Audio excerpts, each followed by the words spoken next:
This video is brought to you by Auckland Photographer's Clothing. In this lesson, we talk about composition in a more advanced way. In the past session, we talked about the rule of thirds and the grid and how to set the horizon, 2/3 maybe of foreground, 1/3 of sky, and the other way around. We also used the vertical lines to put something more in the right or more in the left of an image. And now we try to use the crossing points, because you have the horizontal lines, 2 of them, 2 vertical lines, and they have 4 crossing points. And I usually try to put something on that crossing points when I photograph. And what I mean by I put something is that I try to move myself and the camera to the exact position where this happens. Sometimes you have to go to the front, to the back, up, down, left, right to make this happen. And as just mentioned before, 1 centimeter can lead to a total different composition and a total different framing. So you have to be very accurate with this, and this is actually what I think what photography is about. So setting everything in the camera and all the technical stuff is one thing, but this is the creative stuff and the more, for my personal taste, the fun stuff. Okay, so we have those lines, we have those crossing points. And what I did now with that church here, I tried to put the church in the right bottom crossing point at first, then at the top right crossing point, then at the left top crossing point, and in the left bottom crossing point. And you see how the composition changes and how the view changes. And now it's totally up to your taste what you like best. You can use the same technique when you photograph portraits. When I photograph a person, for example, in landscape mode, I try to position the person on the right or left vertical line. And usually the eye or something in the face, maybe here in between the eyes, is then on that exact top crossing point of the vertical and horizontal line, or the opposite way around. Usually it's not the bottom crossing point, because then you have a lot of sky and not that much of the face in the image. You can do it as well when you use your portrait mode, when you photograph a person, but then I would not use the vertical lines, but then I would use the horizontal line and try to put the horizontal line somewhere where the eyes maybe are. So it's a huge helper in no matter what genre you photograph. And you can of course use those lines as well to level your image. When you don't have a leveler in your camera, you can use that to straighten your horizon line. And when you use those crossing points, you can of course as well use the usual rule of thirds, where you have the 1/3 of sky, 2/3 of foreground, for example, but then you put the church right top crossing point or left top crossing point, or maybe even in the middle. That's what you can do as well. That sometimes looks interesting as well. And an even more advanced technique is now to use the top crossing points and the bottom crossing points to put something interesting there, to fill the image, I always call it. So let's imagine you have that church. So this is my background, and the horizontal top line is my horizontal line. The church is somewhere above it, maybe in the middle, maybe right, maybe left on the crossing point.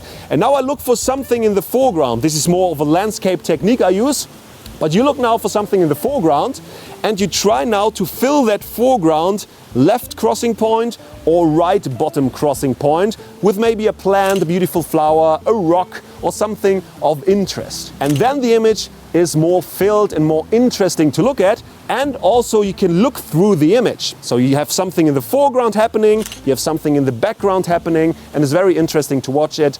More interesting than just have something in the image randomly set. The more and more you use that technique, and the more and more your eyes get used to this grid, the more you will just do it without even thinking about it. I sometimes use it like a reticle from a gun or something, or from a rifle, like a sniper would aim at something. I aim at something I want to photograph, and I set my frame like this. It's very useful. I find it personally very easy. You have to, of course, practice it, but it will improve your images a lot. You can actually use the grid as well to do the total opposite, to place something exactly at the middle. Because this is usually what most beginners do, because they have the focus point right in the middle. That's why they focus always in the middle and put something always in the middle. And you can use the grid as well to do exactly this, or you can use the grid to put something in the middle, but at the bottom horizontal line, or in the middle at the top horizontal line. So you have a lot of freedom, but it's very nice to fill the image. Maybe you heard about the golden ratio or golden spiral, and actually those crossing points you have with the rule of thirds grid is where the spiral is at the end. So whenever you want to place something in that golden ratio scheme, you can just use the crossing points as well. It's not exactly, but almost at this point, and I use it a lot of times. You can use the grid lines also as a safety zone. Sometimes I use it like this, because when you have something outside those grid lines, then it is in a dangerous area. Because when it's too much at the right or left side of the image, or too much in the top or bottom, it can be when the image is not leveled right and you want to straighten it later in an image editing program, that you cut something important off. And this cannot happen when at least it is close to that safety zone. The last photo I took here with this church is even a more advanced technique, because I combined everything. And I positioned myself for that on the road. Of course, safety first. There were no cars around, nobody except of us. And I framed my image in a way that I had the road going right to the front of my image, over the two bottom crossing points.